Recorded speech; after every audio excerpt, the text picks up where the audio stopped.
Okay, I'll call this meeting to order at 7:01 p.m. We have His Worship Mr. Jacobson absent tonight with notice. He is away from the community. And we have Mr. CFO Benita on video with us. Adoption of the agenda. Be it resolved that the agenda for the August 19th, 2025 regular meeting of council be adopted. Moved by Councillor Powell, seconded by Councillor Whyte. Just hold on a second, this thing crashed. It's an evening of technical glitches.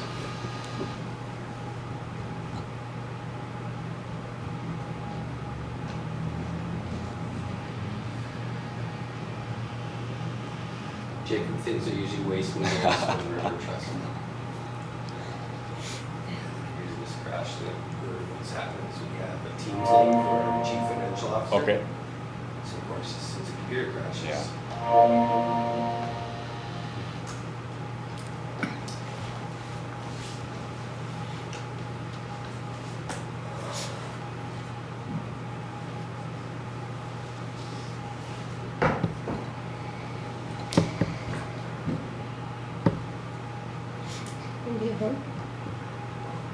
Late Sunday. How was it? Long days.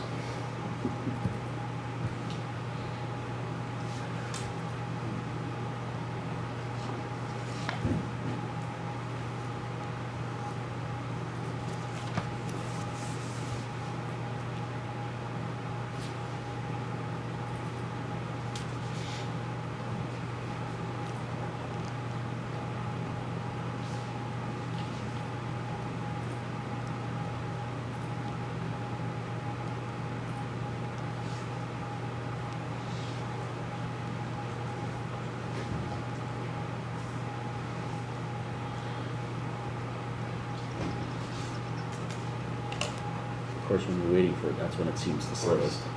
Mm-hmm.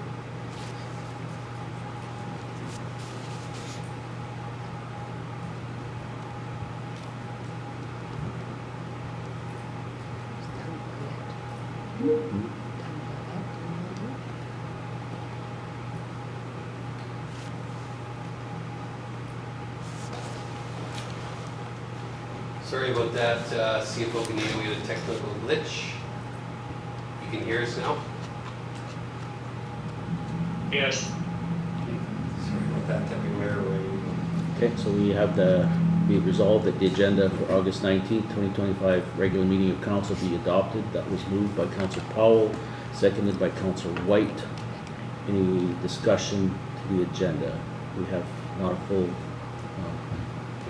council, so we can delete but no additions. Nothing. All in favor? Carried. Approval of the minutes. Be it resolved that the minutes from the July 15th, 2025 regular council meeting be approved. Moved by Councillor Bobick, seconded by Councillor Powell. Any discussion, errors, or omissions, corrections? Seeing nothing. All in favor? Carried. For receptions and delegations, we have Staff Sergeant Steve Henson along with, sounds like a new member here, so we'll turn it over to you, Staff Sergeant, and if you want to introduce our new member. Yes, thank you. Is there a resolution for that? There's nothing in the thing, it's just, Reception. oh, here it is. It's 4.1. Okay, be it resolved that the information provided by the RCMP Staff Sergeant Steve Henson dated August 18th, 2025 be received, and further be resolved that the RCMP Staff Sergeant Steve Henson be invited to speak as a delegation. Moved by Councillor Whyte, seconded by Councillor Powell. All in favor? Carried. So, the floor is yours, Mr. Henson. Okay, I'll start with introducing our newest member to the RCMP in Swan River. This is technically day number 2, and his name is Jacob feel free to correct me if I misspell it. Zucchiati? Perfect. Or mispronounce, yeah. Hails from out east, has family in Manitoba, and told me he was excited to come to Swan River, so that put a smile on my face.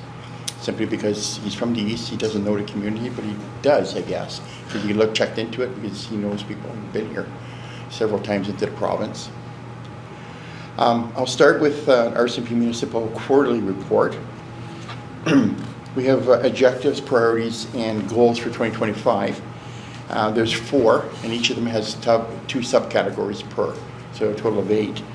So the first is employee engagement and wellness, then there's modernization, service delivery, and stewardship, reconciliation and community engagement, crime reduction, and community safety. With employee engagement and wellness, we use acting supervisor opportunities to help develop our members.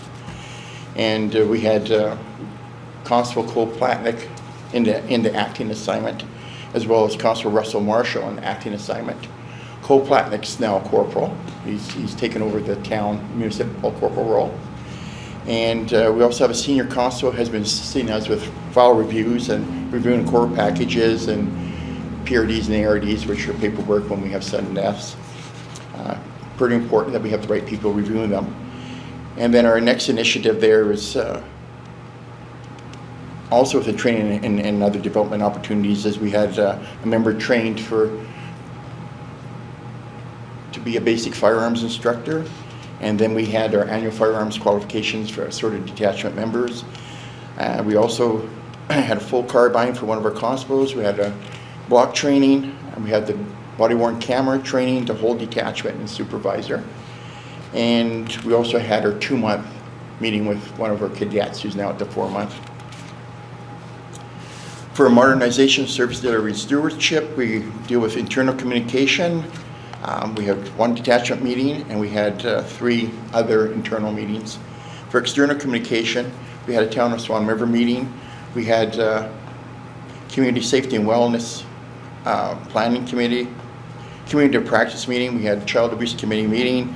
We had wraparound violent threat risk assessment with the school division. We had communities of care. We had Swan River Sheriff's Committee, Crown meeting, Swan Valley Interagency, and we had other elected officials representatives, 20 in total. Reconciliation and community engagement. I'll start with the community engagement foot patrols. This past quarter there's been a few, and then it was meet and greet with business owners, managers, and employees, and then of course when we got into the rodeo week there was quite a few of them, both in the business areas, some of the back alleys and side roads, and a lot at the rodeo grounds. We also brought in extra resources with traffic services. They have a part of their work plan. They work the area up, they'll focus on traffic, and then we brought in people from other detachments as well. We planned it in advance, and just to have a greater presence. It went well. We also had McHappy Day invitation, where we had members that would serve community people as they did a fundraiser. And we had the Mother's Day hot lunch at one of the daycares, liaison and with the superintendent of schools. We had emergency services day that were, I'm pleased to say that the town supported and without any cost to us to use your parking lot. And I think we also used the arena a little bit too, arena space. And we had the Duck Mountain Provincial Park Emergency Plans exercise. It was a tabletop. With reconciliation, participated in an interview to do with Sapatoya Cree Nation Police and Feasibility Study, the National Red Dress Day, which is missing and murdered Indigenous women and girls, Homeless Task Force Meeting Revival, and Swan Valley School Division's National Indigenous Peoples Day demonstration powwow, which was quite entertaining. And we had, they had the kids coming down there too, so it was very youth oriented. We had the Homeless Task Force Revival, and we had a sunrise ceremony at the Friendship Center. And crime reduction and community safety, prolific offenders. We have 4 local offender management files were opened this quarter. 3 offender management files came over from last month's, were carried over to this quarter. We continue with it. 4 existing offender management files from the previous quarter were closed due to breaches this quarter. It means they went to jail. Existing offender management files from the previous quarter were closed due to conditions being completed this quarter, so it aged out, so to speak. We had 8 curfew checks that were conducted. 3 curfew checks resulted in breaches in first curfew check, so right away. They breached right away. So if they have a criminal record, we're fairly successful for remands. 2 accused were later remanded into custody. 1 is on warrant status. The rest were complying with orders. And we had no search warrants executed this quarter, and that was provided by Constable Russell Marshall, acting corporal. RPAS/drone. The drone was deployed 3 times this quarter. Once in April, 1 in May, and 1 in June. And that was provided by Constable Scott Connell, who's our RPAS drone operator. Initiatives, traffic enforcement, safety and education, the current status and results, loud vehicles. This is just a recap that work is being done by detachment members and also communicated to traffic services. And we tell them what type of offenses, like the loud vehicles is a big deal. And so they'll do the full gambit, including there, and there'll be vehicle inspections, and they may write up where they have to go to MPI for a vehicle inspection. And then if there's any problems with the muffler or something else, well, then they have to fix it. Okay. We had 2 members tasked, volunteered to help with catch loud mufflers and stunting that. Pedestrian safety is basically, it continues like around the high school and Tim Hortons. It's not so much now that the school's closed, but essentially that's what we focused on during that quarter. We're also along Main Street to do McDonald's and Quick Stop and Giant Tiger and No Frills, that some of the people aren't really being careful when they're crossing the street. Now in April, there were 27 files conducted as follows: 17 with charges, and this is due with traffic, 3 officer discretion, warning, 4 non-criminal, 2 insufficient evidence, and 1 where the complainant didn't want charges. Of the charges, 10 were improper tent, 1 running a red light, 3 not wearing seat belts, 1 using cell phone, 1 speeding, 2 missing license plate, 1 possessing radar detector, 1 load not flagged, 1 open liquor, 1 possessed cannabis, 22 total charges. Of the 27 files, 6 of these files were called in by the public, 21 were generated by members on patrol. Of the 3 warnings, 2 were for tent, 1 was driving an unregistered vehicle. In May, there were 17 traffic files concluded as follows: 2 with charges, 5 officer discretion, warning, 7 non-criminal, 2 insufficient evidence, and 1 was unfounded. Of the charges, 1 for tent and 1 speeding. Some of the warnings were for no rear plate, fell off, muffler and mud flaps, defect notice was issued. That's how we're getting to people for the mufflers more often than not. No registration, parked vehicle, imprudent driving, called in, almost a collision, stop sign, called in. Of the 17 files, 11 were called in by the public and 6 were generated by members on patrol. Of the 11 called in, 6 were deemed non-criminal and were or not an offense, traffic related. June, there were 25 traffic files concluded as follow: 12 with charges, 5 officer discretion, warning, 2 non-criminal, 5 insufficient evidence, and 1 still open. Of the charges, 3 for tent, 2 speeding, 2 for make noise, 1 each for obscured plate, improper load, no license, no insurance, no registration, no seatbelt. Some of the warnings were: didn't present driver's license, 2 mufflers, defect notice issued, 2 tent, defect notice issued, missing plate, broken taillight. Of the 25 files, 9 were called in by the public, 16 were generated by members on patrol. Of the 9, 3 were about the same team driving too fast on their street. And then I touched on the Coroner's Act just to let you know that that's one of the things we deal with in the town. We had 8 of them. 1 was suspicious, and we had major crimes involved. And then at the end, it was ruled not non-suspicious. So it was not a homicide. And then we had 3 expected death notifications, and then we had 4 non-suspicious deaths. Mental health transport. Form 4 transport, complainant was a nurse from the hospital. Patient needed to be transported to Brandon Psych Hospital. Patient was currently sedated, known to be violent, needs to be transported as soon as possible. 2 members are tied up, and they completed the transport to Brandon. I included this one because we're headed towards where the hospital should be taking that over, the RHA, but we're not there yet. And this one here, like we usually do it with 1, this took 2, and it was Brandon, not Dauphin. A total of 30 mental health files this quarter.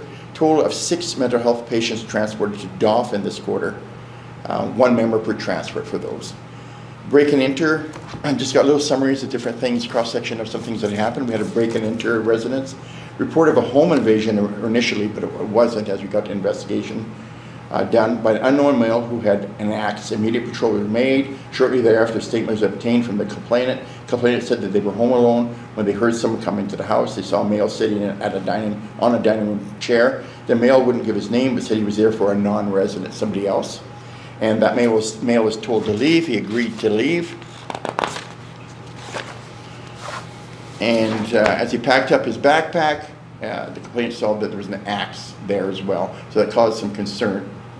The male then left without incident. The second statement was taken from another witness who recognized the suspect. A short time later, that same shift, the suspect was located, arrested, was found to be in breach of his previous release conditions. A subsequent remand hearing was successful. Currently in custody. Next court appearance is September 3rd, 2025 in Swan River.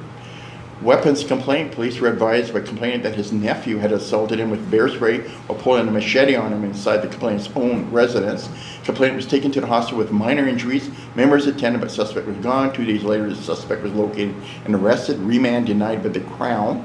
Our local Crown's looking into it. Suspect was released on an undertaking. Court set for September 3rd, 2025. Break and enter business. Police dispatched to a break and enter in progress. Complainant reported that suspect had broken into their business property that was under renovation. Police attended. Suspect were located outside the business. Suspect was arrested for break and enter and for an outstanding unendorsed warrant. Successfully remanded. His conviction, he got 26 days served, so he got time and a half credit for 69 days. 180 minus 69 equals 111 days going forward. Early release date will be October 19th. Firearms complaint. Police received a report that a male walked by their house and pointed what appeared to be a firearm at their residence.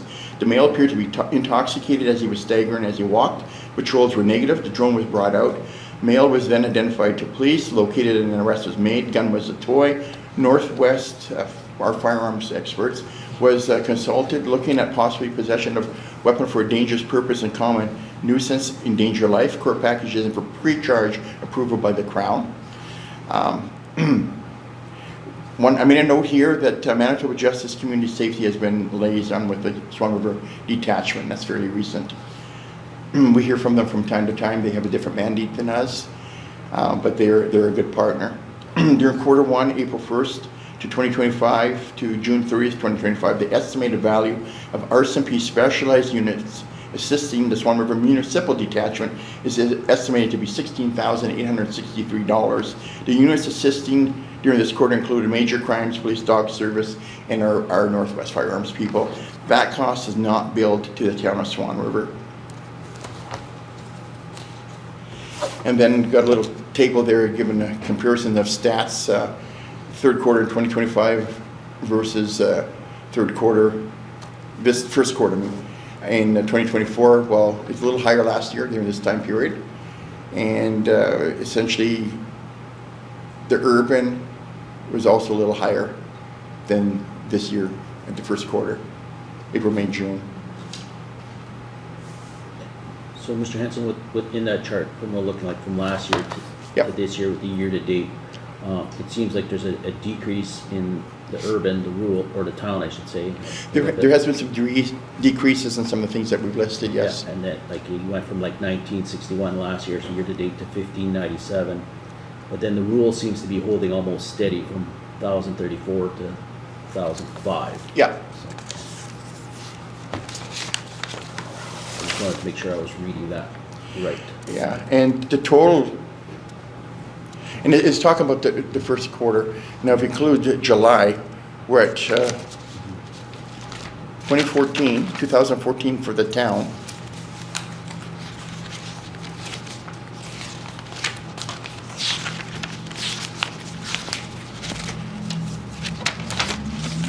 And we're at 1,217 for rural. That's if you're including July. It goes up and down. So if you go quarter by quarter, a comparison is interesting, but it doesn't tell the full story because you can go up and go down.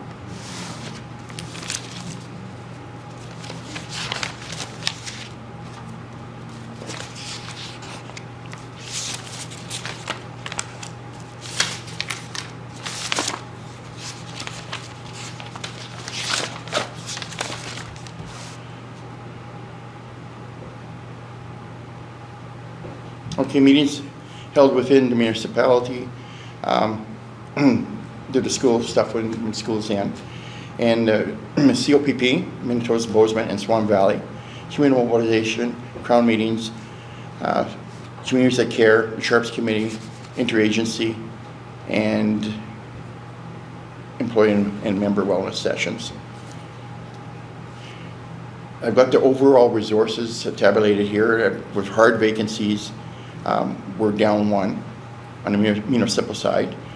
We're at par with municipal employees, DSAs, like detachment, the clerks. And then provincially, we're down 2, and we're down 1 for public servants.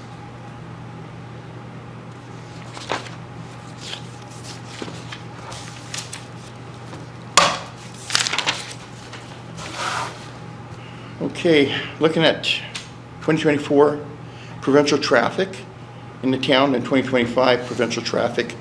In July, the most latest, is 54 in 2024. We're 101 in July for 2025 for the town.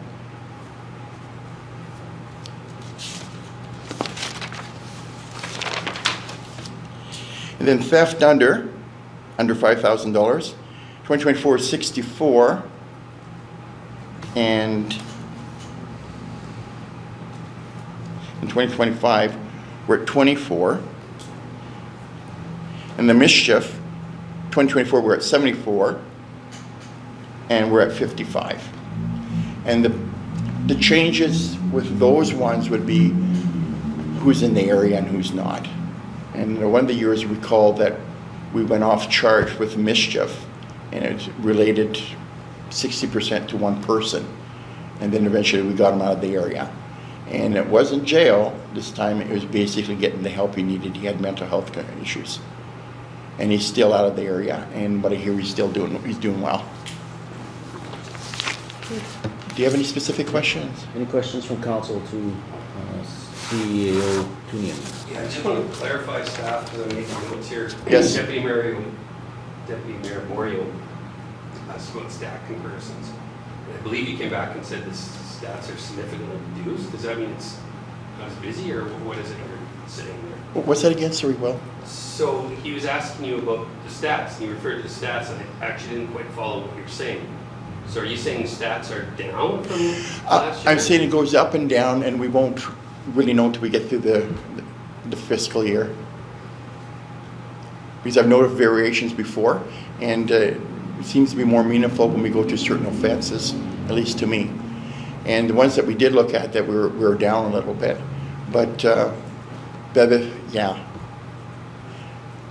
But also when we took a look at rural versus town, that we're quite a bit busier in the town for call volume. It's the numbers of calls. And then, of course, with calls that come in, when you look at it globally, then travel time is a factor, and what type of offense it is, and how many hours it takes to investigate it, and also how many people you bring in to assist. Sorry, I guess I'm just confused. Like the stats here say 1649 for this period in 2024 versus 1416 in 2025. But you're saying you're busier, so I'm not quite understanding. Yeah, that's okay. Okay.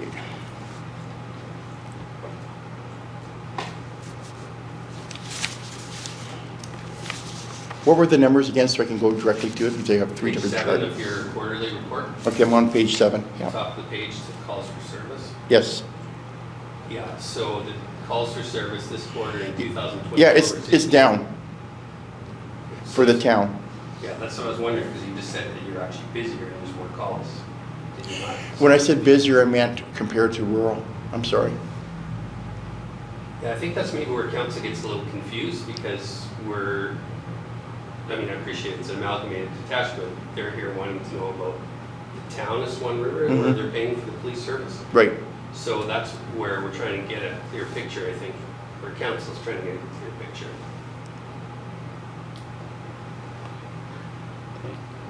Yeah, that's correct. It's basically, for the town, it's down at this point for the first quarter. Okay, Councillor Whyte. Is it appropriate to take questions from all the charts before also? Which we did? Sure. Okay. Firstly, 2,014 calls, that's a pretty busy time. And I want to thank you, and please thank the team for being diligent, really successful, moving these people to where I think they should be. And it varies with the individuals, obviously. You alluded to the one getting professional help. That's one. Right. Yeah. So you guys are busy. I'm looking at the traffic violations in July at 102, in February 6. Or do people just drive crazier in July? They're more aggressive? Is that what's happening? Or do you make that more a priority? I think it's both, because we're going to get more calls, but also the members are going out doing self-generated. But basically, when you have the longer days, there's more going on. And through conversations with the town and the priorities, essentially there's a shift to fit in more traffic enforcement. I notice you have in drug enforcement 0, as I understood it, charges for production and 11 charges for traffic. I'm extremely thankful for the 11 traffic charging. Is that an inference that there's 0 production occurring, or you haven't caught? That's a good question. We know that things are brought into the community, but I cannot say that none's produced here, but usually we would hear. And we know some of the people that are bringing it in, and essentially that we're working on that. The trafficking thing is what's common. It's not the production. Which is a good thing. Pardon me? Which is out of all evil, if you don't have the production or the labs in the community, it's better than. I would say it's better, because there's a lot of ramifications to that. And it could be like basically organized crime, and it could be the chemicals that are used as well, because that's a hazard. And now, yeah, the traffic is cheap to buy, so our clientele in the area here are less inclined to be producing. I'm not saying there's nobody producing, they're not on our radar right now. Looking at your expenses, unit O&M, $1.6 million. What is unit O&M? Okay. I know some of these are cost pooled, and they'll average it out through the province, and they have a formula that I'm not aware of, and they take into account the community. There's no rush when you get a chance to get that one up for us. Pardon? I don't know I got the answer. What is O&M for 1.6 million? I don't expect you to know all these answers. No, I don't. No. But at your leisure, could you get that back to us, Okay. please? Yeah.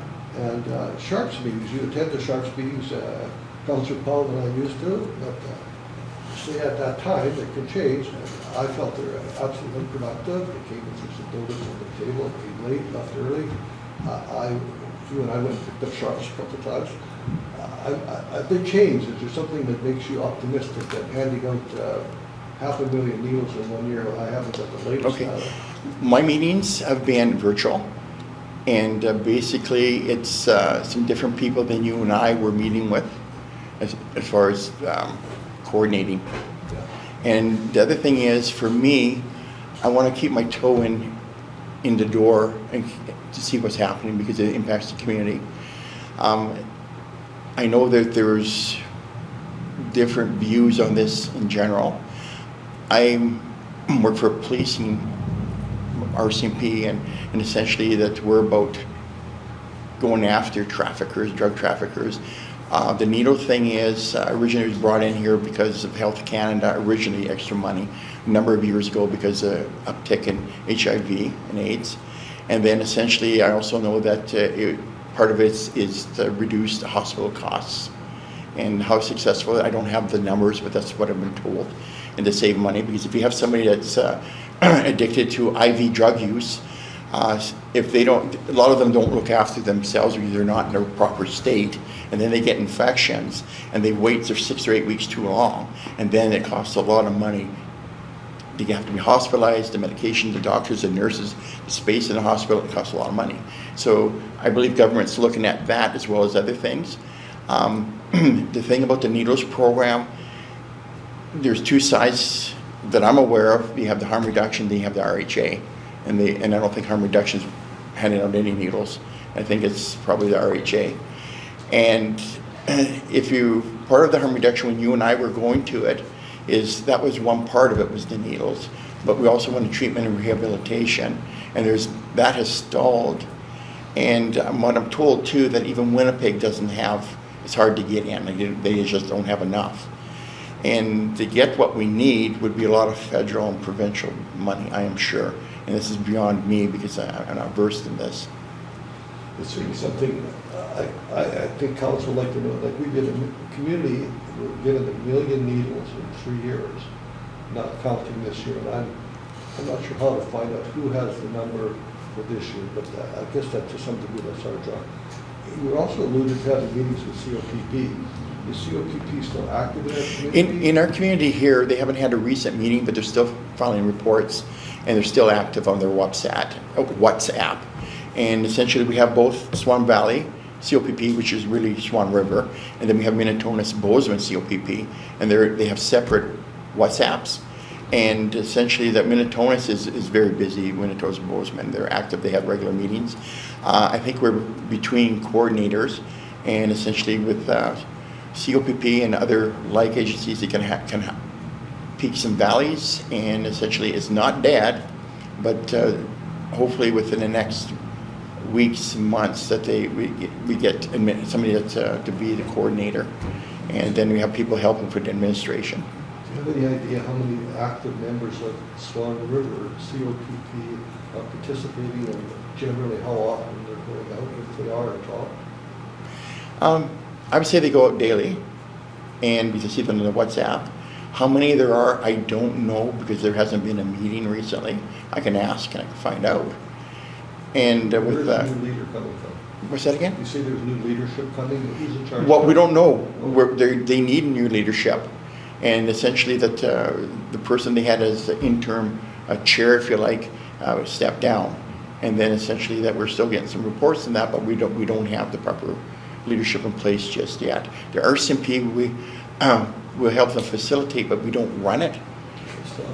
Yeah, it's got to be by civilians. Is there a reason why COPP hasn't accessed the Chamber of Commerce patrol vehicle? I can't answer that. Yeah.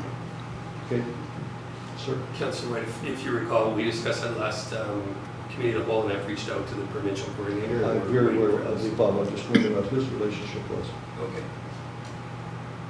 So, I find that interesting to see the staff sergeant's perspective, and I appreciate your candid and honest comments. So, thank you. Any other questions?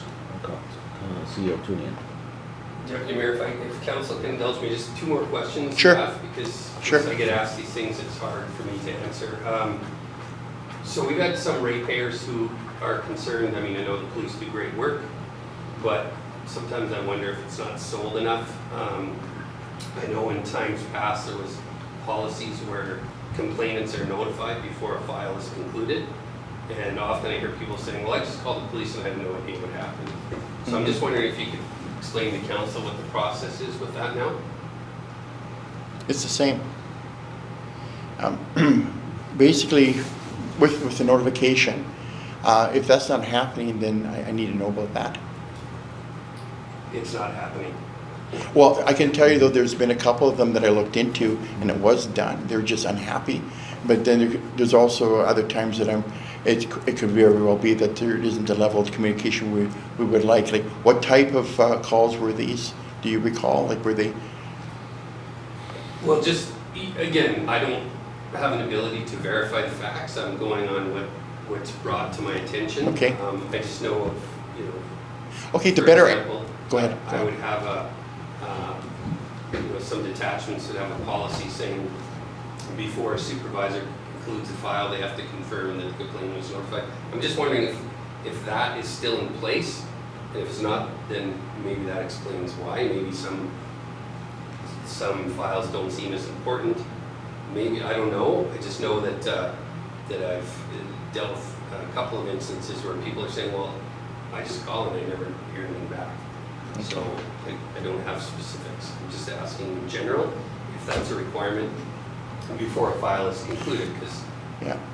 There should be at least one contact with the complainant, and then it's preferred that the complainant's, there's a second one where the complainant's notified. Okay, And one the- other sorry. And the other thing is, that's something I'm looking into right now as well. As part of our regular quality assurances, I've done, plus I've assigned some of our members to do quality assurance review guides, and this is one of the things that I'll be looking at. Terrific. Thank you for that clarification. The other question I had was just the Mental Health Act, Mental Health Transport you referred to in your quarterly report. Yes, Form 4 transport, I'm aware what that is. It's a requirement for the police to do a transport to a mental health facility. My question is, if 2 members are called in, then that takes 2 resources out of the town, out of the policing dollars, etc.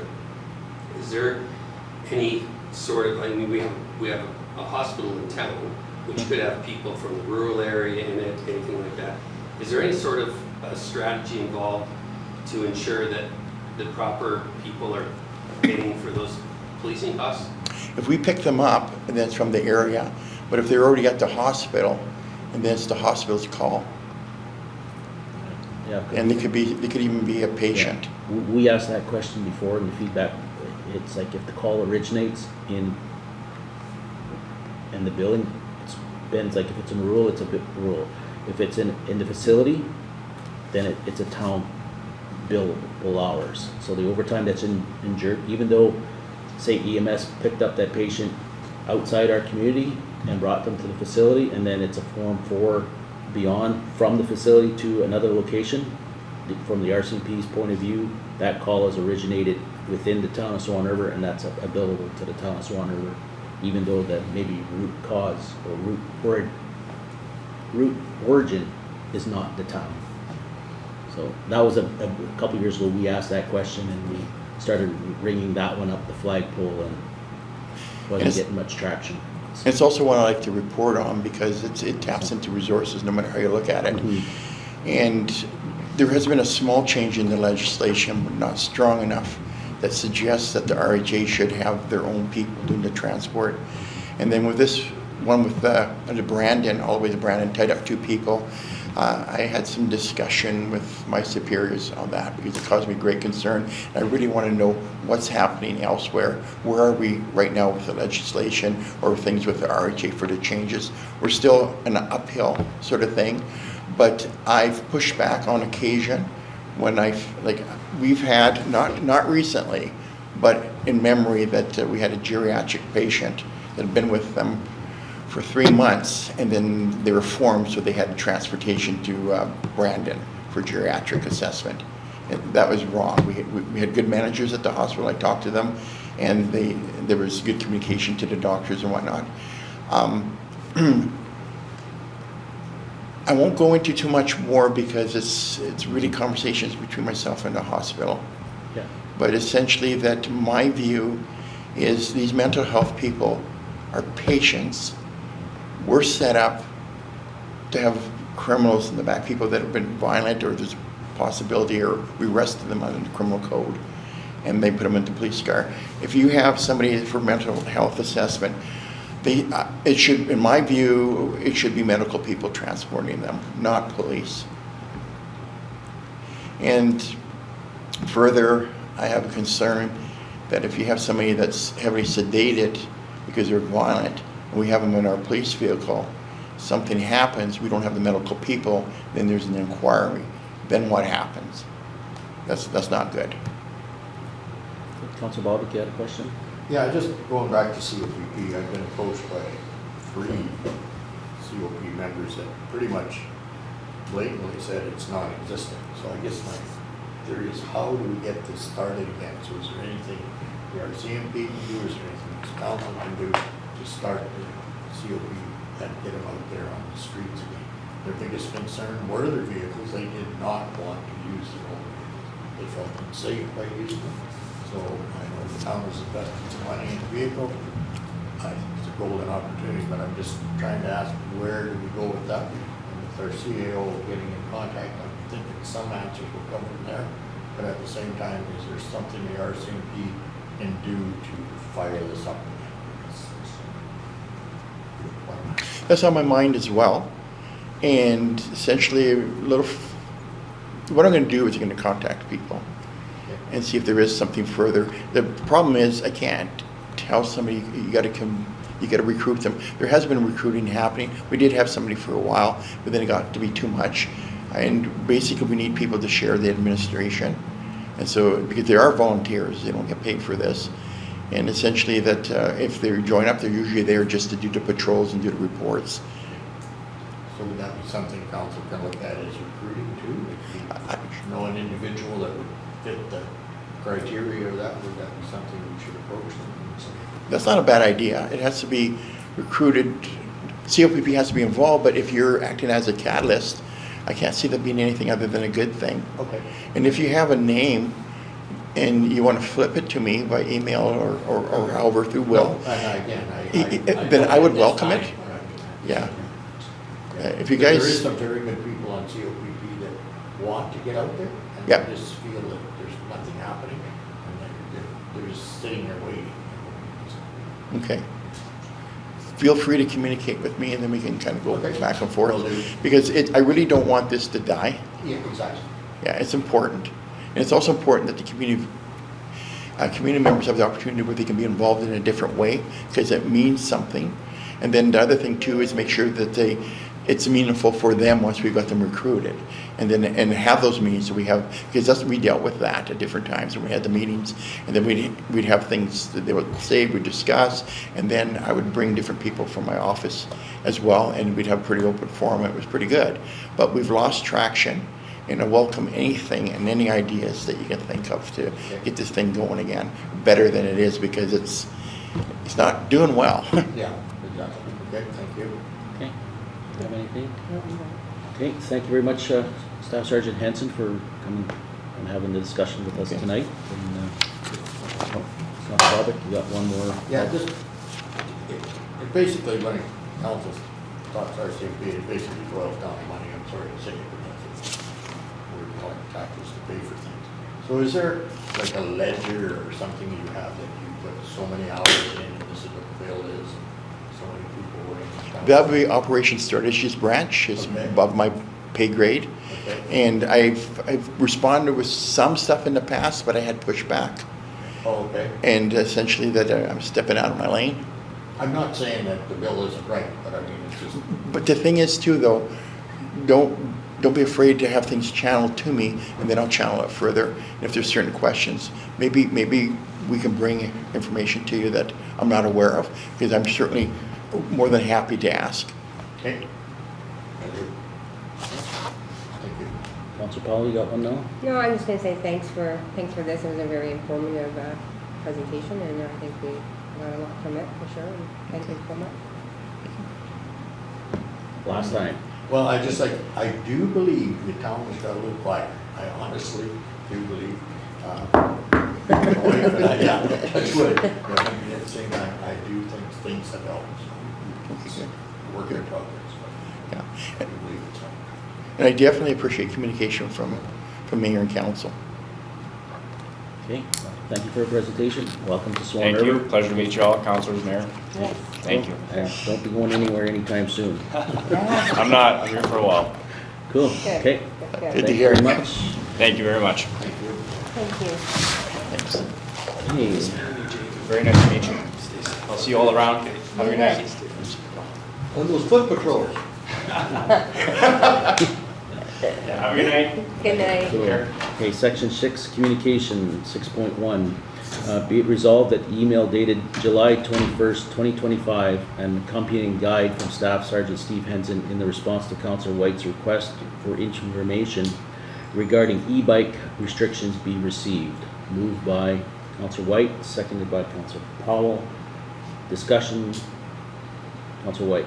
I just want to thank the staff sergeant who's here for doing that inquiry based on a request from one of our constituents. It appears that there's not a lot of rules for e-bikes at the moment, just hopefully the young and old people using them to do some common sense. It's like everything else. Technology is moving faster than legislation. So, all in favor? Carried. 6.2. Be it resolved that the email dated July 28th, 2025, and the accompanying mission report from Madeline Wheeler regarding the STARS Foundation activity in Manitoba be received. Moved by Councillor Whyte, seconded by Councillor Bobick. Discussion. Everybody's had a chance to read it, it's just giving the stats for that. All in favor? Carried. 6.3, be it resolved that the invitation dated August 12th, 2025 from the Swampy Cree Tribal Council regarding the SCTC Climate Action Gathering Workshop be received. Moved by Councillor Whyte, seconded by Councillor Powell. Discussion. Councillor Powell? I guess it is August 26th, 28th. Is anybody planning to attend? Anybody? Not that I've been aware, I just seen this earlier today. CEO Tewnion, has anybody reached out to you indicating No, I nothing yet? view this as more of a political event, so I thought I'd bring it to council's attention and see if there was somebody who's interested in wanting to go. Well, this is the first time I've brought it to council's attention. Yeah. If anybody's interested on council attending that, just get a hold with CEO Tewnion and get you registered for that. Let's come back here. 6.4. There we go. Be it resolved that the letter dated January 16th, 2025 and the accompanying booklet from the Honorable Lisa Naylor, Minister of Transportation and Infrastructure regarding the multi-year infrastructure investment strategy be received. Moved by Councillor Bobick, seconded by Councillor Powell. I don't know if anybody's had to peruse that multi-page boring document, but it outlines the government's 5-year strategy for it. It was released earlier this year where some of us did go through it. Looking at our local projects that were in there. As of, I guess one of the note is that our intersection is in there along with Ditch Road has been added to that to start that process. So, which was added into there due to the lobbying efforts of the two municipalities. So when that will happen and when shovels will hit the ground is a different thing, but the wheels are slowly starting to churn on that project. All in favor of receiving it? Carried. 7, reports. Be it resolved that the Chief Administrative Officer report be received. Moved by Councillor Whyte, seconded by Councillor Bobick. Anything to add to your report, CEO Tewnion? Nothing to add, Deputy. Any questions from council? Councillor Whyte? Well, two things. City of Tewnion, I certainly didn't for a moment forget that you were doing homework on COPP and public safety. I thought it was important to hear what he was thinking about. Yeah, and I gotta apologize. I kind of felt that I had to defend because it has nothing to do with police in the sense of organizing and everything. So I was trying to get him off the hook. My apologies. I wanted to remind you that I was reaching out to the person who can provide us those answers. So It's sort of good information from two sources is going through my mind. I have a lot of respect for the work you do, so thank you for that. Any, Councillor Powell? I guess just congratulations. I guess you were here officially designated as the accountable executive of the Swampy and Municipal Airport. I passed my test, Councillor. Yes. Yes. You showed up. Perfect. Councillor Whyte, you got another one. I noticed that, which we know already, I just wondering what's happening with the safety summit. Have you had any progress at all? I did clarify with the mayor. To be honest, I Googled Safety Summit, and it's a huge, huge thing. And I clarified with the mayor, we're looking at an opportunity to gather interested ratepayers and have the right people at the table to answer questions of concerns, as opposed to the traditional safety summit. It's basically a large town meeting where we have the right people in place who can answer questions for our ratepayers. So we're working on that. Perfect, thank you. Okay. Any other questions? All in favor? Carried. 7.2, be it resolved that the Director of Public Works report be received. Anything to add to your report, Mr. Harvey? No, just lots of KP negotiations the past few days. Okay, any questions to Mr. Harvey? You alluded to some issues with EMF equipment. Yeah, there was connectivity issues with the transducer, so they shipped us out a new unit and we swapped it out. So we tried, they sent a troubleshooting guy to clean it, but it didn't really look that bad. We pulled it apart, but we did it anyways, but it still had the connectivity issues, so they sent us and we're gonna swap it out. So it's already in there. What's a Moneris machine? It's like a credit card or debit machine. That's for the airport. Yeah. And what do you do? So now people can pay for gas at the airport with a credit card? We had one already, then they sent another one and it had a code on it, so then Terry got one that didn't require that, so just put that in, firing it up. Thank you. Any other questions? All in favor? Carried. I missed the mover and seconder. It was Councillor Bobick that moved it, and I believe Councillor Powell seconded it. Thank you, sorry about Be it resolved that the July 2025 Swan River Handy Transit Van Report be received. Moved by Councillor Whyte, seconded by Councillor Bobick. Any questions? Everybody have a chance to read it? Okay. All in favor? Carried. 7.4, come back here. Be it resolved that the log dated July 15th, 2025 from Glenda Short, PMH, regarding needle cleanup be received. Moved by Councillor Whyte, seconded by Councillor Powell. Discussion? I'm not sure White. it would be appropriate. I noticed that in May there were some significant numbers of from Glenda Short. And then I was looking at the numbers relative to the sites, none, 0, 1, 2. Kept up at these sites that somebody's identified, and I'm wondering how accurate, why do we have that site existing for so many weeks with 0 needles picked? And has Ms. Short and her team thought about changing the location, leaving some that are working or changing ones that aren't working? And that's I guess a comment that we can feed back to Ms. Short with that, because with the departure of Ms. Clausen, that represented on us that committee, or on behalf of the mayor, I guess based on the stats, if there's been no needles put into a collection site, maybe it's time to move that collection site. Another issue in there, Your Worship, was there's some relating to the CN people not being trained and not having the proper equipment to clean up. Did CN volunteer to pick up those needles, and somebody asked CN?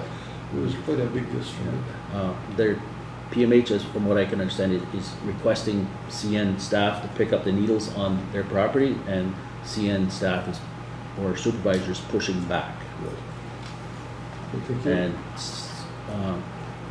PMH staff or organization is pushing back because they don't have the proper safety footwear and PPE to be on tracks for it. So they're working out some discussions there right now, but I think it's a push-pull, and it's at a stalemate right now. Thank you. All in favor of the resolution? Carried. Oops. 7.5, RCMP April to June quarterly invoice. Be it resolved that the RCMP Municipal Policing Service invoice package for the period of April 1st to June 30th, 2025 be received. Moved by Councillor Whyte, seconded by Councillor Bobick. Any discussion? You'll note that there's an overpayment from last year that shows the credit on this year's or this quarter's invoice as per contract, so it's a little slightly less. And that's due to the reduction in members' vacancies of what we were charged for to the year-end calculations and of what was actual versus what was pre-budgeted. Councillor Whyte. Just a comment that it's a necessary item to have on our bills. Holy smokes, it's sure expensive. That's an extremely expensive thing to have. And so I keep thinking if we all took more, phone those violations in, if we see something happening, phone the RCMP. And as they get rid of more offenders, perhaps we wouldn't need as many RCMP. All in favor of the resolution? Carried. 7.6. Be it resolved that the building and demolition permits 25/25 through 33/25 with a total estimated value of $120,990 be received. Moved by Councillor Whyte, seconded by Councillor Bobick. Any discussion? Nothing. All in favor? Carried.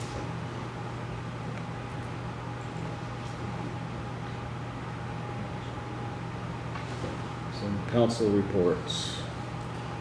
Councillor Bobick. Not too much to report. I do have a watershed meeting coming up this Thursday to be attended by all the sub-districts, so hopefully there will be enough members here for the special meeting, so if not, leave that meeting. Watershed's having a pretty busy year, so we've got lots on the go right now, so we're trying to have our meeting here before everybody gets into the harvest, get all our sub-districts together. Just a little bit on the airport. We've been trying to get that car lot working out there, or I shouldn't say get it working, trying to get the gentleman there. It's Installed. a slow process. On another avenue, our CAO is sending him a letter. I've spoken to him probably 4 times over the last 6 months. I really don't know where to go with this airport commission. We just kind of stalled, so we'll see what the letter does and move on from there. One of the things that the airport commission may be looking at is a banger for the birds out there, so maybe we should purchase our own. So, Yeah, Yeah, Councillor Carr. we were looking into getting ones that have timers on them. okay. The previous municipal lead hand, and he wasn't able to find distributors in Canada, so I just asked the new municipal lead hand if he can look, because the timers would be nice, because then Yeah, you exactly. can have it turn off, so it's not banging all night. Yeah, yeah, so if you could get that, I think we'll wait, get any response from the letter. If not, I'd be surprised if there is, but anyway, then we can call it a decision. And that's pretty much it. Okay. You got a question? I do. Councillor? I think it's a wonderful suggestion, Councillor. I hope Mr. Harvey let those be on the bangers, because when we used to try to shoot ducks and geese, they land on those things after a while. They get conditioned pretty quickly. In the short term, absolutely will work. I question their effectiveness after any extended period of time. So there are things like drones, there are things like peregrine falcons, that was a suggestion we buy the peregrine falcon. But there are other avenues, other areas I've looked at, so I would encourage you to say, what else besides bangers? Bangers are in one large quiver of possibilities. Councillor Powell. Okay, well, summer's rolling around and coming along here. July 8th, we had the cow to attend. I had attended by Zoom. But other than that, and a special meeting coming up this week, that's pretty much all we've had. It's kind of been an Oxford summer right now. Okay. You're all done? Mm-hmm. Okay, Councillor Whyte. Yeah, the cow was a good one on July 8th. In fact, we're looking at the incentive program, which individuals in our community and the council as a whole are trying to attract people to our community to build corporations, to build businesses, to build houses. So that incentive program took some time at the cow. I'm glad I see it later on our agenda.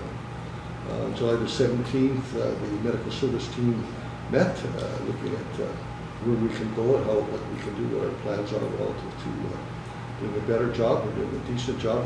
I think we can always do better In fact, I think we have 3 new docs showing up or showed up already. I actually now have a doctor. It's interesting. Before we had a big doctor finder has found me a doctor and so on, apparently. We also met on July the 17th with Prairie Mountain Health. We have a quarterly meetings with them about recruit and retrain. And if it does no more than keep the lines of communication open, there was one small communication issue where they had solved the issue, which we were concerned about, and they thought we got that looked after, and that's where having open lines helps a lot. Then on the 23rd, led by Councillor Bobick at our Airport Commission meeting, and we looked at our financial statements, and I think we look fairly healthy. The card lock, which Councillor alluded to earlier, is a concern. And it's a good team, represent the whole valley, so I was pleased with that. In the very near future, and if people are interested in this, I'd appreciate a call. On the 21st, we're meeting with MP Mazur and MLA Wolchuk, Upenda Patel from Immigrant Services, Jillian McGrath from Immigrant Services, Glenda from Mr. Wolchuk's office, and other individuals trying to see how we can help these people in our community. I think 40 to 60 of them who have workplace visas running out of time really quickly. So I thank Councillor Bobick. You're very good at delegating this, sir. But a bunch is happening now, and the Tewnion is involved also, so I'll talk to him after about how we make that mechanical. And then on August the 27th, Councillor Bobick again has, I encouraged myself, I sit on that board with him to go to Roblin for an airport planning strategy meeting. So somehow that has to get on our agenda to ask for permission to attend that. So that's it for the short term. Thank you. Okay. For myself, as Councillor Whyte had mentioned, had a couple meetings with PMH regarding doctor recruitment and the medical services committee meeting with that.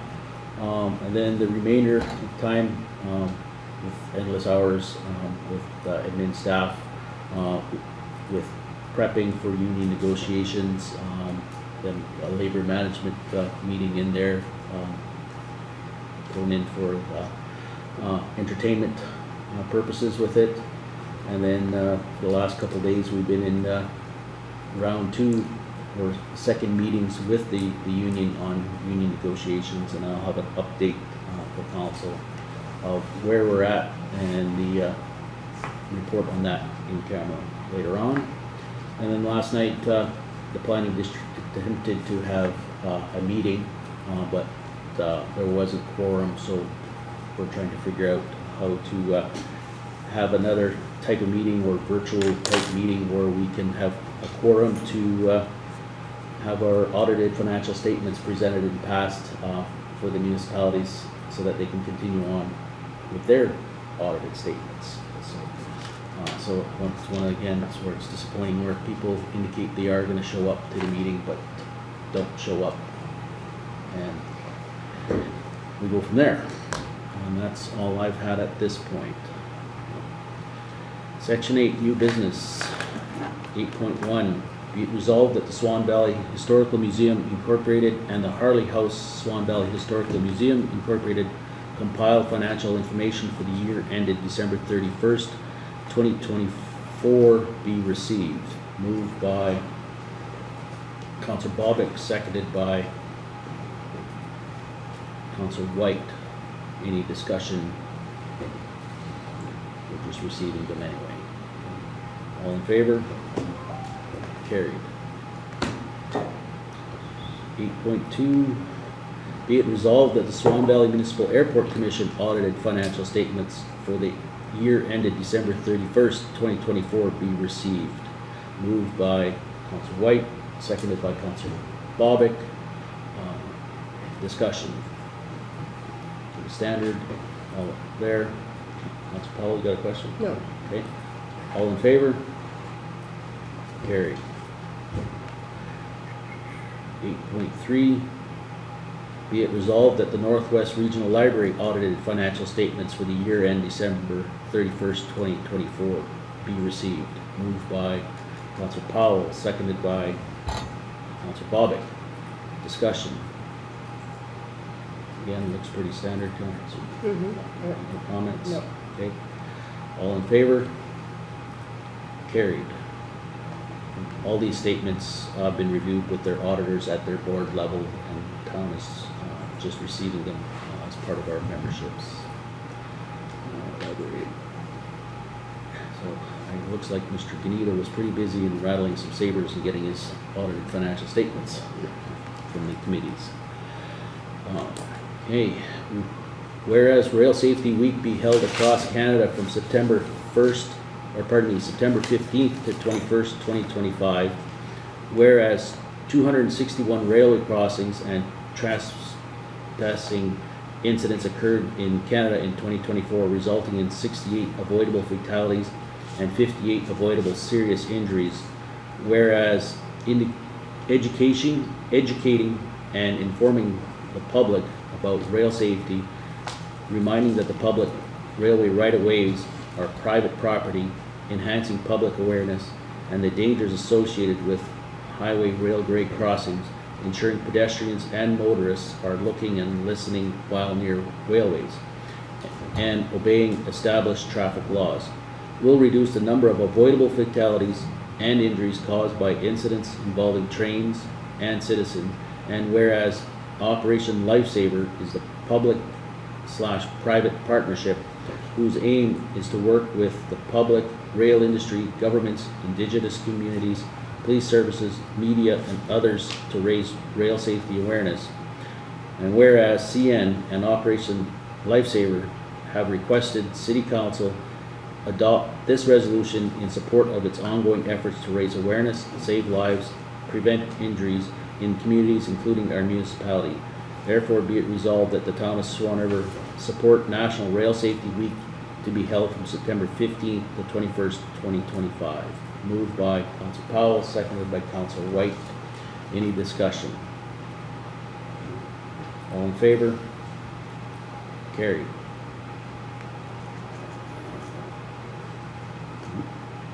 8.5. Be it resolved that Councillor Duane Whyte be appointed as representative for the Northwest Regional Welcoming Communities Partnership. Moved by Councillor Bobick, seconded by Councillor Powell. He's here. It's amazing he's on the list. Discussion. What is the Northwest Regional Welcoming Committee Partnership? It is a group of individuals federally that will be looking at making the immigrant world and business world and communities as a whole collaborate to make more economic development, social development, and cultural development. We meet 4 times a year, and we also ask for a standby, an alternate, and I recall that on the first sheet of paper that went through the list, and his Worship Mayor Jacobson's name is there as the alternate. I find it interesting, I'm more than willing to do the job, but I find it interesting that somehow his name is not there anymore, it's been removed. I'm not sure has he made a commitment to you, sir, Deputy Mayor, that he would do it if I wasn't there? I'm not there, but I'm sure we can send a representative if you're not there. Okay, thank you. And we can always amend the resolution or at a later date. Mr. Tewnion, we really got letting you know that that's been approved. I know it's in my minutes from the cow meeting last week that he said if you're not able to, he'd be an alternate. I just didn't know when to put in the resolution. Technically, He's de facto on every committee as a member of everything anyways, so. Did you let her know that I've been appointed? You haven't been appointed yet. Oh, well, she was supposed to catch that. Okay, all in favor? Carried, you're appointed now. So back to that question, Stephen Tewnion, would you let Ms. Short, I think her name was? Yes. Thank you. Appointment, okay, section, nothing in section 9 under unfinished business, section 10 accounts, 10.1. Be it resolved that the Swan Lake Watershed District 2025-2026 annual levy for the fiscal year ending March 31st, 2026 in the amount of $13,698.22 be approved for payment. Moved by Councillor Whyte, seconded by Councillor Bobick. Discussion. It's our annual fee. All in favor? Carried. 10.2. Whereas the town of Swan River used municipal equipment, materials, and labor to carry out private works on private property under the Municipal Act Clause 252E and set the fees and charges for the work under Clause 252(1)A of the Act, and whereas sufficient time has been allowed for payment of such outstanding amounts as listed in the attached Schedule A totaling $76,968.45, be it resolved that each of the unpaid amounts listed in Schedule A be added to the corresponding property tax roll and collected in that manner, and be it further resolved that the notice be sent to each property owner detailing the amounts being added to the taxes and advising that interest will accrue on said amounts in the same manner as for unpaid property taxes effective September 1st, 2025. Moved by Councillor Powell, seconded by Councillor Bobick. Discussion. Councillor Bobick. This interest occurs here, is that the monthly or is that yearly? I believe it's monthly, similar, identical to property tax late payments. Okay. Councillor Whyte. I'm not sure where I'm going with this, but I see this one number as $54,800 That would be, tax with $56,000 outstanding. that'd be a demolition, correct? A house No demolition? clue. Yeah. it'd So be a- who was that bill going to? Well, That's the roll number there. That's one of the houses that the town has demolished where the property owner didn't comply with the order in a timely manner, and the town went through the process. So And we have a property owner that hasn't paid us $56,000. correct, and that's now going to be added to the property tax roll of that property. And there's no other median besides adding it to This is the tax. median. Pardon? This is the median. That's the only one at the moment. He's been invoiced and reminded that he has outstanding invoice with the town and has not paid it, so now we're triggering the mechanism that's been approved to put it on property taxes. Thank you. Like, Councillor okay, not to Garcia. open a can of worms, it's actually double hit here, because the bylaw says that it can be added to his taxes, but we're also getting council to say that it should be added to taxes, so sort of having the cloud of council behind it, but council's already voted on the bylaw, it allows it to be added anyways. Perfect, thank you. I'm happy. Yeah. All in favor? Carried.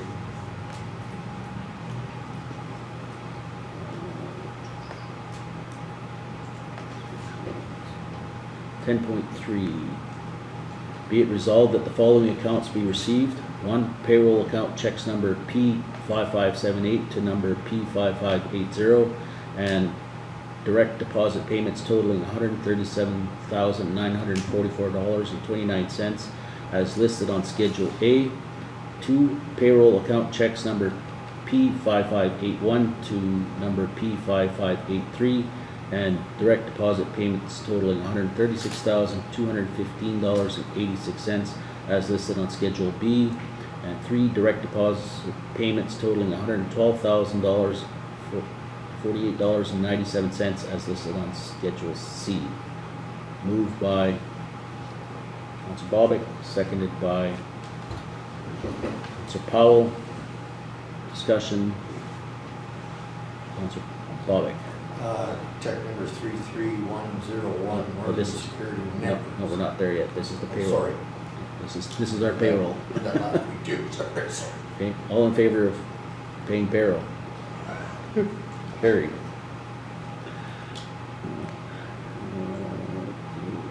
10.4.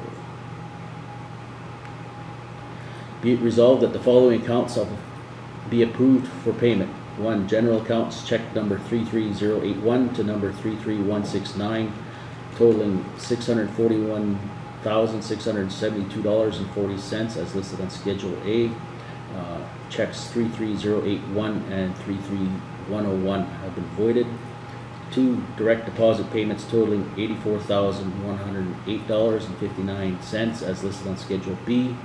And three, direct deposit payments totaling $760 as listed on Schedule C.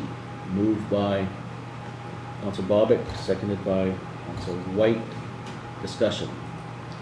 Councillor Bobick. I'll go to that 33101, voided that, I guess my question is why. what happened there. Receipt of goods, so Okay. does that mean we're waiting on something? No, it doesn't, Councillor Bobick, I'm just gonna refresh my memory, I'm just gonna look at the check explanations. What was the number again? 33101. Yeah, on August 5th for the 7,100. Yes, so that was one where our previous director of recreation had certified a bill, and have since done some direction in regards to how the proper way to certify bills. The bill was certified before we actually received the goods in there. So then when I found that out, I went to CFO Ganita, who hates to have his name on a check that's not a valid check, but it wasn't his fault, so he's since going to get the check. Is that satisfied? Yeah. Your curiosity? Thank you. Any other questions? Okay, all in favor? Carried.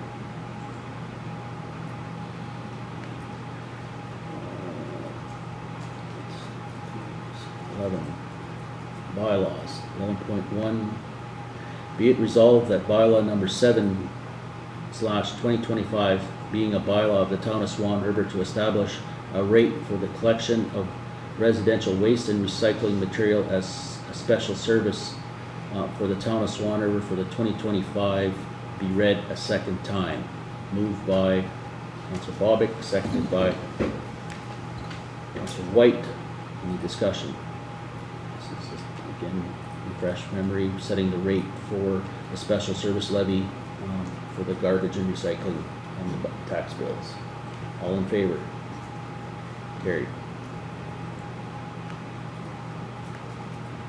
11.2, be it resolved that the bylaw 7/2025 being a bylaw of the town of Swan River to establish a rate for the collection of residential waste and recycling material as a special service for the town of Swan River for the 2025 be read a third time and passed. Moved by Councillor Whyte, seconded by Councillor Powell. Any discussion? Recorded vote. All in favor? Carried unanimously. 11.3.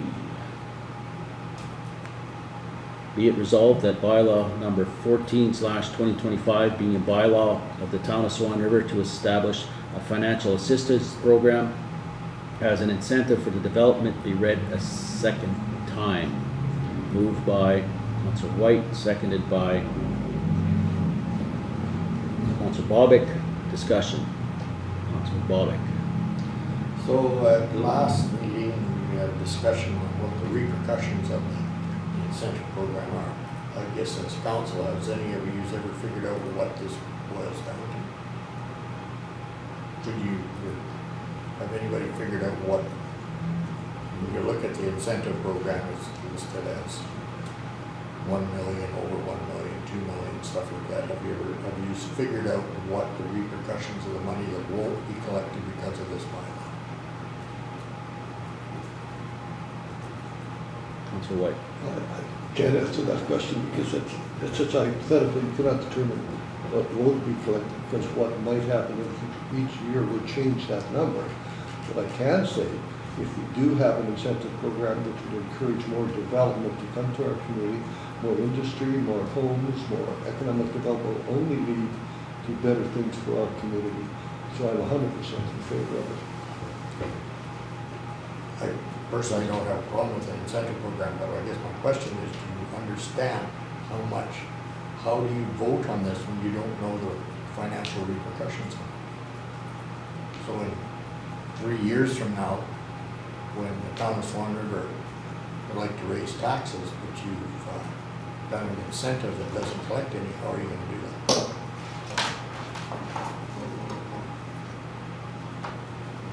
Councillor Whyte. 2 years from now, both questions are very hypothetical.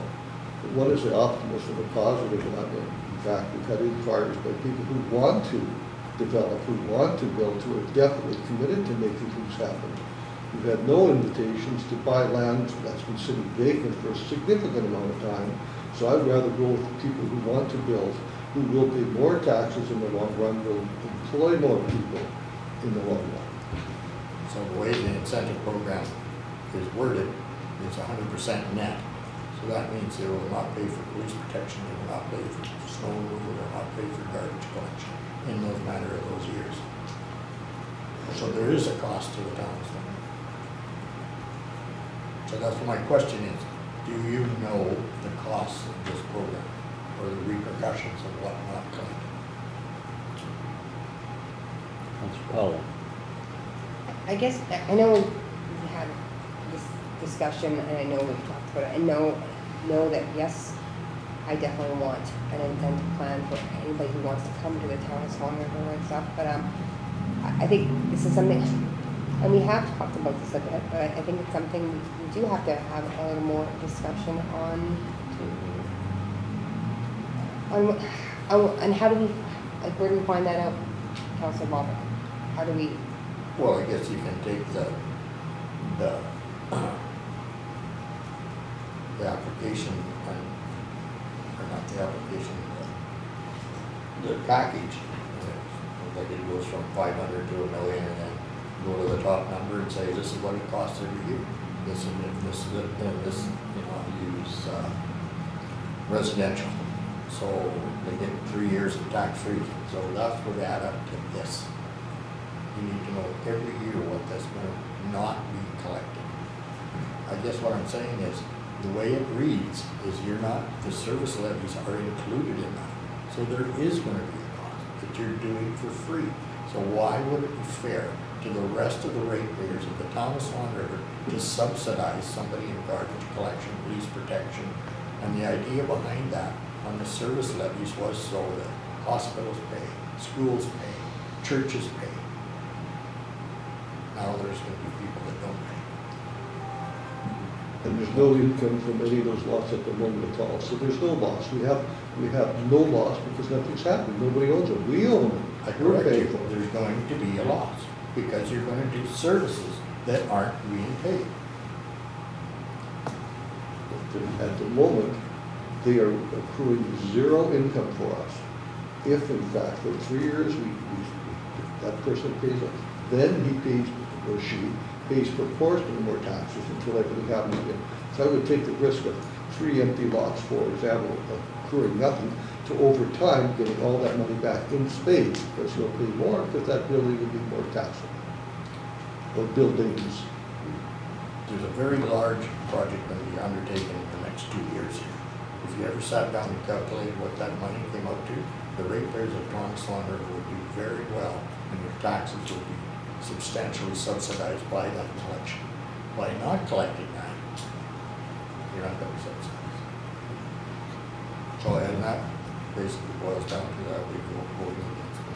I would like to see the repercussions, and not in my figures, but in the figures of what it is, straight across what those taxes.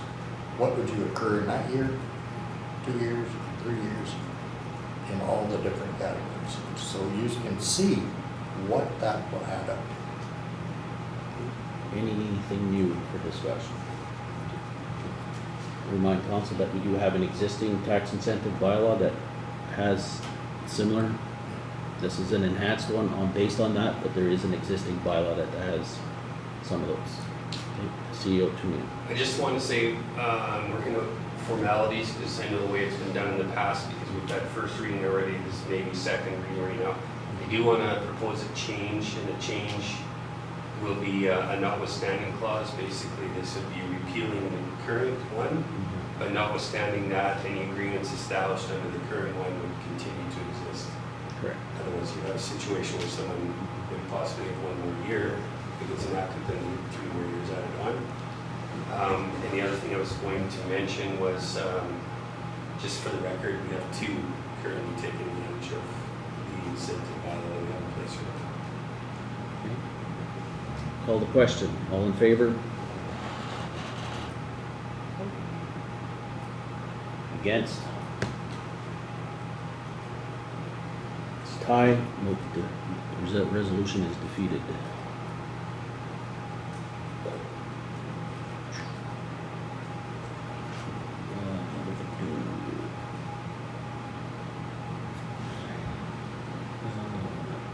11.4. Be it resolved that bylaw number 16, 2025, being the bylaw of the town of Swan River to amend bylaw number 10/2025 be read a first time. Moved by Councillor Bobick, seconded by Councillor Powell. CO Tewnion, do you want to brief council on what this amendment is to the tax, I guess? Certainly. So we were awaiting municipal board approval for 2 levies. One of them, you just had to vote on 2 and 3 tonight. That was for the residential waste and recycling. Fortunately, that got squeaked through last week, approved by municipal board. The other one is in regards to levies against taxpayers for paving that happened on 13th and 3rd. It's a very confusing issue, but suffice to say the municipal board is not ready to approve that. And because we have to have tax bills issued by August 31st, we have to amend our tax bylaw to remove the one portion that references the levy for those municipal, for the ratepayers that had to pay for the paving. That will be collected, it just can't be collected as soon as we thought, so we'll figure that out. And that'll allow us, once we get the second and third reading of this, to then expedite this amended bylaw to the province so they can issue our tax bills. Members of council understand what he presented? All in favor? Carried. Oh. 12. No notice of motion. 13. Members' privilege. Councillor Whyte. Well, just a general comment that I know some of us have been getting calls about some development of the property within the valley or within the town of Swan River rather. And the council has heard those concerns and council is researching those concerns, how river development may impact the river and may impact other properties. We're looking at options within our community and we're trying to see what's the best path forward. Councillor Whyte. Pardon me, Councillor Powell. No, nothing, I have nothing. Okay. Councillor Whyte. I forgot one thing. At the recent rodeo, I'd be remiss if I didn't thank you to the thousands, I'm guessing, of community volunteers who manned the booths, worked at the different displays, worked for the different entities. The Stampeders, for example, generated over $75,000 gross, which goes back into our community and probably directly the majority would go that, I'm guessing, to the Stampeders. The Thunder Hill Club did it. There's so many other people. It's all manned by volunteers, and I want to compliment to our community for making those things happen and spending that money back in our community. So thank you all. Councillor Bobick. I'd just like to mention Ride for a Reason. Last Friday, we helped a family out with some medical expenses, and we're going to be having, this will be the 5th family we've helped out this year, and this will probably be the last of our funds for this year. So in total, we've handed out $12,000 to needy people in the valley, so it's something they're all over the place. So it's not so much the money as when you hand the people, they see that you care. And I think Swan River is that way. So it's really nice to see that this happens. Kudos to the Ride for Reason. That's it. Director Harvey. The summer swim championships were in Winkler this past weekend. So there's lots of kids from the valley down there, lots of medals won by the kids from the valley, and person with best set at different times. And so thanks to the coaches, there was 4 of them traveling to communities all around the province so that kids can participate in the activities. So thanks to them. CFO Ganita. CEO Tewnion reported working with the province to get the tax bills out by August 31. Okay, thank you. CEO Tewnion. Just wanted to mention, Councillor Bobick, you might be particularly interest in this, in Councillor Whyte. Tomorrow we have our Transport Canada inspector coming to inspect our, Oh, okay. Would that be something we should be involved I'll report back the findings Okay. to the commission, so Yeah. you're certainly welcome to if you want, but Okay. And for myself, I guess really nothing, but I just wanna, I guess, say for myself, unfortunate that the incentive bylaw failed tonight. Not happy, but that's me. We'll see what else we can do to promote construction and development in the community. And go from there. Can that resolution be modified and brought back in a different form? A new bylaw can be brought forward. And with that, we go to in camera. Be it resolved that pursuant to section 152.3 of the Municipal Act, council go into committee and close the meeting to the public. Moved by Councillor Bobick, seconded by Councillor Powell. All in favor? Councillor Whyte? Carried. We are in camera. Okay. Be it resolved that pursuant to section 152.4 of the Municipal Act, this meeting be reopened to the public. Moved by Councillor Whyte, seconded by Councillor Powell. All in favor? Carried. Items arising out of camera. Be it resolved that council agrees in principle with the proposed collective bargaining agreement subject to review of the final document. Moved by Councillor Whyte, seconded by Councillor Bobick. Discussion. Seeing none, all in favor? Carried. Be it resolved that this regular meeting of council now adjourn at 9:21 p.m. Moved by Councillor Bobick, seconded by Councillor Powell. All in favor? Carried. Meeting adjourned. Thank you very much.